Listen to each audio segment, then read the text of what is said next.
Hello, MyBlindCo users. Today I'm going to talk to you about how easy it is to actually connect MyBlindCo to QuickBooks Online. So here I am logged into the portal. I'm going to come down to my business company profile page. Scroll way down to the bottom here, you'll see a button, QBO login. And if you don't see this button, please reach out to us. This is something that we actually do have to turn on for you. And there is a monthly fee. I believe we're charging $25 a month for this service. So if you don't see it and you want to try it out, just reach out to us and we'll turn it on for you. But once you see this button, literally you push on the button and this Intuit screen pops up. If you're already logged into QuickBooks Online, all you have to do is basically authorize MyBlindCo to connect with QuickBooks. Otherwise, it might ask for your verification, your email address and password. At that point, you've connected MyBlindCo to QuickBooks, and that basically now you'll also see under orders and even quotes, go to actions, this send to QBO button. I'm going to go ahead and just hit this. It's going to bring up the order that you'd like to import. Imports into QuickBooks Online as an invoice. You just push send. You're going to have great success with this. There's a couple things that might come up that you might receive an error message.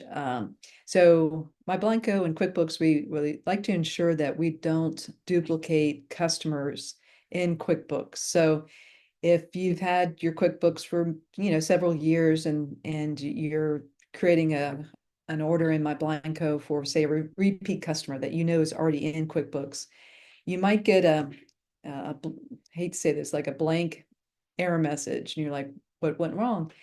That is when the data for that customer doesn't match. So usually it's the data in QuickBooks doesn't match what you have in MyBlindCo. So because maybe in QuickBooks you didn't ask for an email address.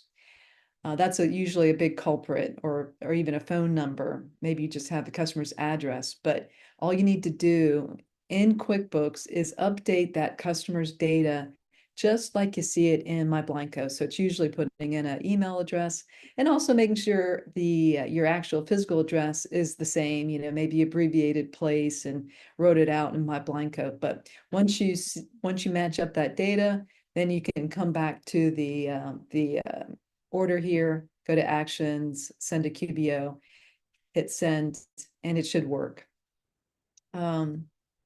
That is kind of like the number one culprit.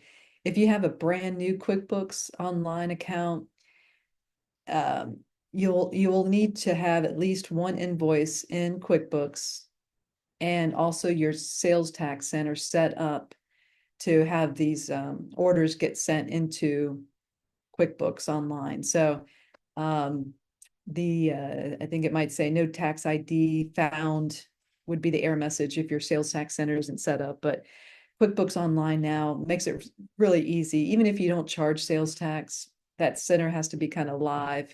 And then, but that's it. You don't need that. No other setup is required other than, just turn it on in QuickBooks. All right. So pretty simple, guys. You can send quotes and orders into QuickBooks. Same spot, go to actions, send QBO. You send in quotes, it goes into QuickBooks as an estimate. Orders go in as an invoice. All right, I think that's it. If you guys have any questions, feel free to reach out. Thanks so much.